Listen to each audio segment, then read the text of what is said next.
문재인 정부가 출범하면서 각종 공약을 수행할 공기업들의 한숨이 깊어지고 있습니다. 공적 임대주택 공급을 주도할 한국토지주택공사를 비롯해 고속도로 일부 구간 무료화, 단계적 통행요금 인하의 영향을 받는 한국도로공사 등은 부채 비율이 지금보다 더 늘어날 것으로 관측되기 때문인데요. 서민 생활 안정을 위해 공약 이행이 필요해 보이지만 공기업들의 부채 증가는 딜레마입니다. 자세한 이야기 정창신 기자와 이야기 나눠보겠습니다. 안녕하세요. 네, 안녕하세요. 네. 문재인 정부가 출범하면서 서민 생활 안정을 위한 공약 이행에 관심이 높아지고 있는데요. 우선 임대주택 공급과 관련된 주거 공약은 어떻게 됩니까? 네. 자, 문 대통령은 서민들의 주거 문제 해소를 위해 공적 임대주택을 매년 17만 가구 공급하겠다고 약속했습니다. 임기 5년간 따지면 총 85만 가구에 달하는데요. 역대 정부의 공공 임대주택 공급량을 살펴보면 노무현 정부 때 39만 3천여 가구, 이명박 정부 45만 5천여 가구, 또 박근혜 정부 때는 55만 1천여 가구입니다. 이렇게 지난 정부 때보다 이 임대주택 공급을 크게 늘리려는 이유는 저소득 서민들의 주거 안정을 위해서입니다. 문 대통령 공약집을 자세히 살펴봤더니 주거 문제 해소를 위해 내 집 없는 서민들이 싸게 안심하고 거주할 수 있도록 이란 문구와 집 문제로 결혼을 미루는 일이 없도록 하겠다. 또 노후주택 지원 및 생활 여건을 개선하겠다 등의 이유가 명시되어 있습니다. 이 공약집에 따르면 매년 공급되는 임대주택 중 공공이 직접 관리 운영하는 이 장기 공공임대주택으로 13만 가구가 공급되고요. 또 민간에서 짓는 임대주택, 그러니까 현재 이 뉴스테이 방식으로 4만 가구를 공급한다는 계획입니다. 네. 공약대로만 된다면 주거 문제가 어느 정도 해소될 수 있겠지만 이런 정부 정책을 수행해야 할 한국토지주택공사 입장에서는 부채가 늘어날 수밖에 없을 것 같은데요. 네.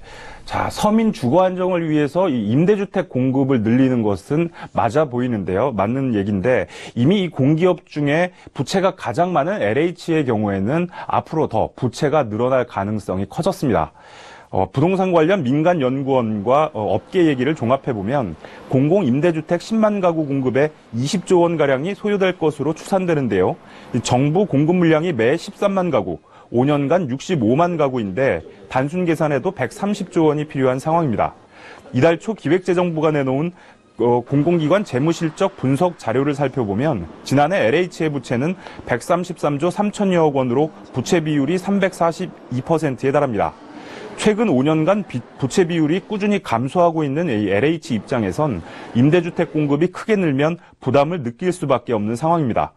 일반적으로 민간 기업의 경우 부채 비율이 200%를 넘으면 부실 기업으로 간주합니다. 행정자치부는 지방 공기관의 부채 비율이 200% 이상이거나 부채 규모가 1,000억 원 이상이면 중점 관리기관으로 정하고 있고요. 또 400% 이상이면 청산 대상이 됩니다. 대체적으로 공기업의 부채 비율이 200%를 넘으면 부실 가능성이 크다는 의미로 풀이됩니다.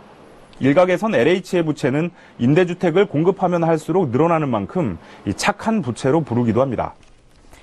네, 착한 부채가 될 수 있다면 좋겠는데요. 문 대통령은 또 고속도로 일부 구간에서 통행료 무료화를 추진하겠다는 공약도 내놨는데 이렇게 되면 한국도로공사의 고속도로 통행료 수입도 줄어들 것 같은데요. 네, 자 말씀하신 대로 이 한국도로공사의 상황도 LH와 비슷합니다. 문 대통령은 고속도로의 공공성을 강화하기 위해 명절이나 연휴 등 교통정체 시 탄력 요금제 도입을 약속했습니다. 우선 명절 기간에는 전 고속도로의 통행료를 무료화한다는 계획이고요. 또 이를 위해 이용률이 낮은 동해선, 광주 대구선에서 통행료 무료화를 시범적으로 추진할 예정입니다. 여기에 평창 동계올림픽 기간에는 영동고속도로의 통행료 무료화를 약속했습니다. 이 도로공사의 부채는 27조 5천억 원가량 되는데 기재부가 조사한 329개 공기업 중 5위에 올라 있습니다.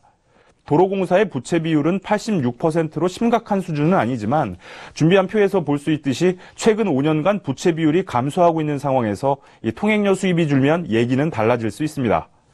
도로공사 홈페이지에서 노선별 통행료 수입 현황 자료를 살펴봤더니 2015년 기준으로 전국 32개 노선의 고속도로 통행료 수입은 3조 6,725억 원입니다.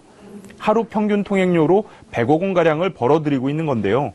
이 중 영동고속도로의 한 해 통행료 수입은 3,916억 원으로 나타났고요. 또 동해선 215억 원, 광주 대구선 540억 원 등입니다. 네, 새 정부 공약과 그 딜레마에 대해 정창신 기자와 이야기 나눠봤습니다. 고맙습니다.